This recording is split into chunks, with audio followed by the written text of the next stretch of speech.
Flow is often described as a state of kind of effortless effort. We feel like we're propelled through the activity. Everything else just seems to disappear. Time is going to dilate, which is a fancy way of saying it's going to pass strangely. 5 hours go by in like 5 minutes. Occasionally it'll slow down. You get a freeze frame effect. I mean, anybody who's been in a car crash, for example. Intuition tends to get turned up a lot. This is a basketball player in the zone, seeing the hoop, and suddenly it's as big as a hula hoop. And our frown muscles tend to be paralyzed. And what that frowning is a sign that the brain is doing work. This is a constant issue in my marriage where my wife thinks I'm mad at her or somebody. And I'm like, no, I'm just thinking. This is just me thinking. I'm in robot mode.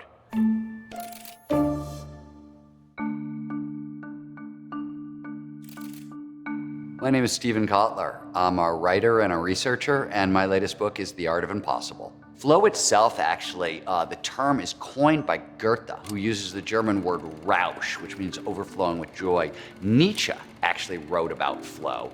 William James worked on the topic, but Mihai Csikszentmihalyi is often referred to as the godfather of flow psychology. He was very interested in sort of well-being, meaning of life, and he went around the world talking to people about the times in their lives when they felt their best and they performed their best. Everywhere he went, people said the same thing. I'm in this altered state of consciousness where every action, every decision I make seems to flow effortlessly, perfectly, seamlessly from the last. Flow actually feels flowy.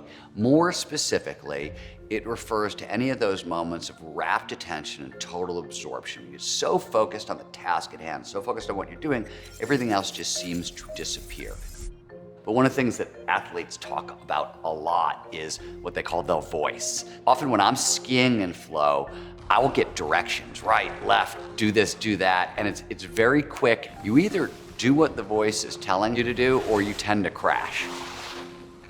The challenge skills balance is often called the golden rule to flow, and the idea here is pretty simple. We pay the most attention to the task at hand when the challenge of that task slightly exceeds our skill set. So to do this work and to get good at it, you have to get good at being comfortable with being uncomfortable.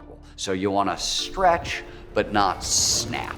So there are a number of different things you can do to sort of prepare yourself and prepare the environment to drop into flow.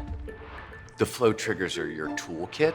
22 of them have been discovered. There are probably way more, but so far researchers have identified 22. The most basic of flow's triggers, complete concentration. You really want to sort of start your work session, if you can, in relationship to your physiology. I like to wake up at 3:30, 4 o'clock in the morning. That's when I'm most awake, most alert.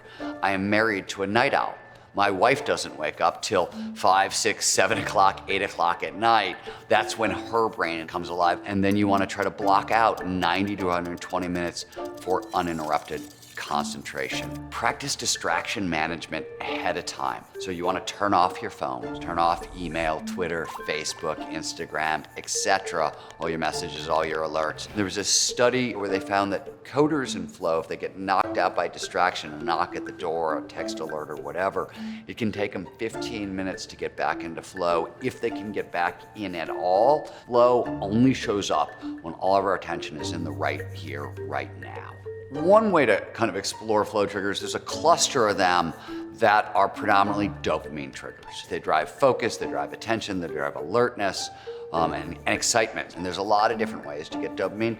Novelty produces dopamine. We see the same thing with unpredictability, complexity, the experience of awe. You look up at the night sky and you see stars everywhere, and you know those stars are actually universes, and you get sort of perceptual vastness. If you've ever done a crossword puzzle or Sudoku, you get an answer right, that little rush of pleasure you get, that's dopamine. And then you usually get a couple of answers right in a row. That's because the dopamine that is now in your system is amplifying pattern recognition. We get that same dopamine from risk-taking. And this could be physical risks, emotional risks, social risks, intellectual risks, possibly spiritual risks. We get the dopamine not as a reward for taking the risk, which is what some people used to believe, but now we know it's to kind of drive motivation. Now, there are lots of different intrinsic motivators, but from a motivation standpoint, there are 5, and they're all designed to be built into one another and work in a sort of specific order, in a specific sequence. The most basic human motivator is curiosity. One of the things we get from curiosity is focus for free. When we're curious about something, we don't have to struggle. We don't have to burn a lot of calories trying to pay attention to it. Curiosity is designed, biologically again, to be built into passion. And think about, we've all fallen in love, how much attention you pay to the person you're falling in love with. You can't stop thinking about them, can't stop staring at them. That's a tremendous amount of focus for free. Now, passion is incredibly useful, but as a motivator, you can go one better, which is purpose. Everybody wants to talk about, oh, I have a purpose and it's this big altruistic thing and it's good for the world, and all those things may be true, but from a peak performance perspective, it's very, very selfish. Once you have purpose, the system demands autonomy. I want the freedom to pursue my purpose. And once you have that freedom, the system wants the last of the big motivators, mastery. Mastery is the skills to pursue that purpose well. One of the really incredible things about being human is we're all built for peak performance. Flow is universal in humans. It's actually universal in most mammals, and definitely all social mammals. There's a shared collective version of a flow state, a team performing at their best, a group performing at their best. This is called group flow. In fact, studies have shown that the people who score off the charts for these characteristics, who score off the charts for overall well-being and life satisfaction, are the people with the most flow in their lives. We're all capable of so much more than we know. That is a commonality across the board. So it's the largest lesson that 30 years in studying peak performance has taught me. And the way I sort of like to think about it is motivation is what gets us into the game. Learning allows us to continue to play. Creativity is how we steer. And flow, which is optimal performance, is how we amplify all the results beyond all reasonable expectation.